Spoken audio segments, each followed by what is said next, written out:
Mám tu jeden ďalkový ovládač, je to od Citroena, Citroen C3. No a môže sa samozrejme stať, že ten diaľkový ovládač je zamknutý. A pokiaľ takýto diaľkový ovládač by si chcel v budúcnosti využiť na nejaké iné vozidlo, tak sú prostriedky a možnosti, akým ho odomknúť. A v tomto live streame si ukážeme, ako sa odomknúť dá. Dá sa to pomocou niekoľkých zariadení, takže ideme si ukázať niektoré zariadenie, pomocou ktorých by to šlo. Je to napríklad takýto Autel a je tu napríklad takýto X-Horse, VVDI Mini Key Tool, ale samozrejme to nie je všetko, pretože on sa neodomkne len tak sám od seba, ale potrebuješ na to nejaký ešte kábel. A tento kábel je pre X-Horse. A je tu ešte nejaký kábel, ktorý je pre Autel. Toto je káblik, ktorý má mini USBčko, to je pre Autel. Tu už máme pekne oholené aj kontakty. Máme tu koľko káblov? Dokonca 6 káblov tu je. Tento od X-Horse má koľko káblikov? Ten má 5. Ideme si spárovať toto zariadenie s mobilom. Tak, máme to spárované, výborne. A keď vôjdem do špeciálnych funkcií, a tu máme Remote Renew, to znamená, že obnovenie diaľkového. Vôjdem do toho a pohľadám si, ono v podstate tie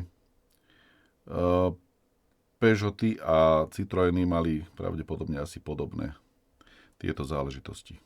A tu máme vypísané rôzne čísla. Ja som vošiel do Peugeotu, pretože Citroen som tu nenašiel. Nikde. A všimni si tieto čísla, ktoré sú tu v ponuke. Začína to 21,6 a potom sú tam E25, E28, E33. A keď si pozrieme tudy, máme tu označenie 21 676 523,2. OK? Teraz si pozrieme označenie, teda číslo, ktoré je tu. 21 676 652.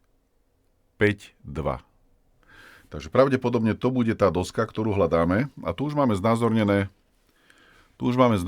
jednotlivé dosky.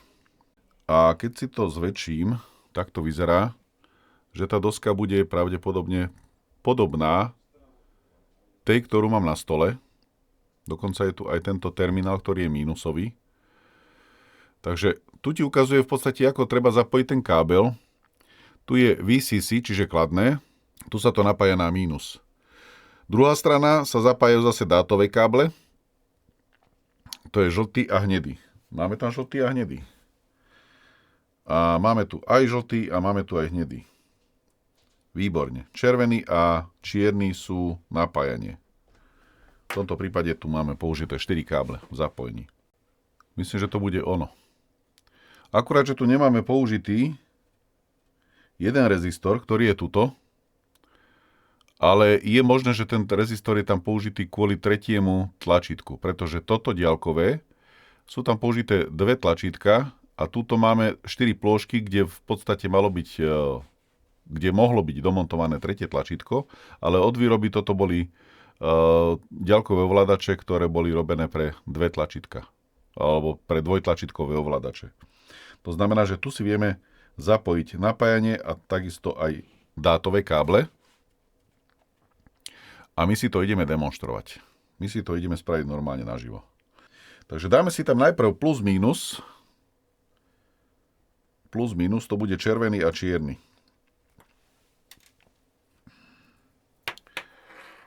To takýto káblik pekný. Jeden koniec je takýto, druhý sú ukončenie cez káble. Dáme si tu pekne takto veci na pajkovanie a ideme na to.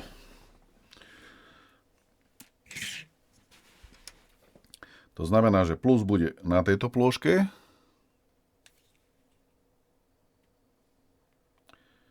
Minus na tejto. A potom obrátime dosku a budeme pajkovať ďalej. Dobre, takže idem si dať naniesť troška cínu.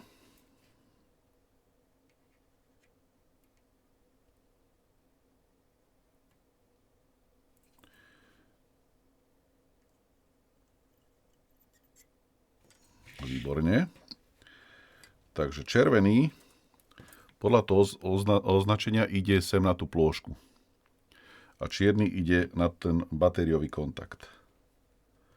Takže dáme si prvý červený.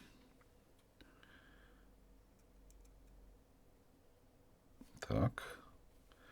Druhý bude čierny.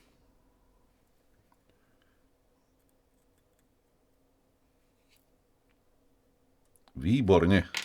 Otočím si dosku a musím si pozrieť presne, ktoré plôžky budú zapajkované s hnedým a žltým. Aby som to nepoplietol. A mám tu takto dosku, to znamená, že v tomto prípade to bude hneď tento krajný, táto krajná plôžka a potom to bude táto, čo je o niečo ďalej. V podstate by mala byť niekde hneď vedľa toho tlačítka, ktoré tam nie je, čiže tento bod to bude presne. Počkaj, aby som ti to ukázal. Žltý pôjde presne sem a hnedý pôjde presne sem. Takže tam si to ideme naniesť. Najprv flax, potom cín.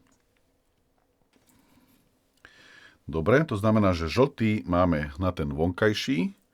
Takže dáme si najskôr žltý.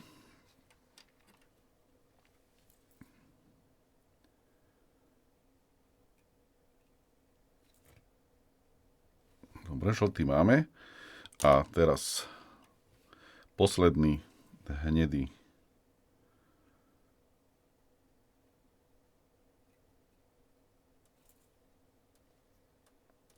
OK. To znamená, že máme to zapojené podľa toho diagramu, ktorý som si našiel. Tady, tudy, máme to presne na tých bodoch. Neviem, či to tam zaostrí, ale pravdepodobne áno. Dáme si Special Function, Remote Renew. Mal som tam, tuším, nie Porsche som tam nemal, ale Peugeot som tam mal. A mal som tam toto horné číslo, pretože to sa zhodovalo s tou doskou. Dobre, a teraz tu mám možnosť unlock. Ale najskôr ja si musím zapojiť do tohto konektoru ten kábel. Takže si ho tam pekne zastrkávam a ideme ho odomknúť. Jediný biely mi zostal nezapojený, ten v diagrame nemám zapojený, takže ten si budem držať takto a ideme ho skúsiť teda odomknúť. Čo sa stane?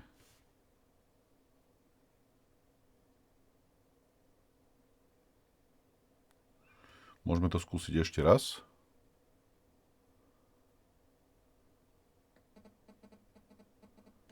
Takže tuto vidíme, že nastal nejaký problém, ale pravdepodobne kvôli tomu, pretože tá doska bude v najväčšom, alebo teda najpravdepodobnejšom scenári bude poškodená. Ale za iných okolností by sme v podstate vedeli takýmto spôsobom obnoviť to diaľkové ovládanie a vedelo by sa zase ďalej použiť do obehu. Máme možnosť v prípade Autelu tiež ísť do špeciálnych funkcií a máme možnosť Key Unlocking. To je presne ono. Key Unlocking. To znamená, že vôjdem do Key Unlocking, vôjdem si, dajme tomu, do Citroena a tu mám tiež na výber. Tuto je to zakreslené troška inak.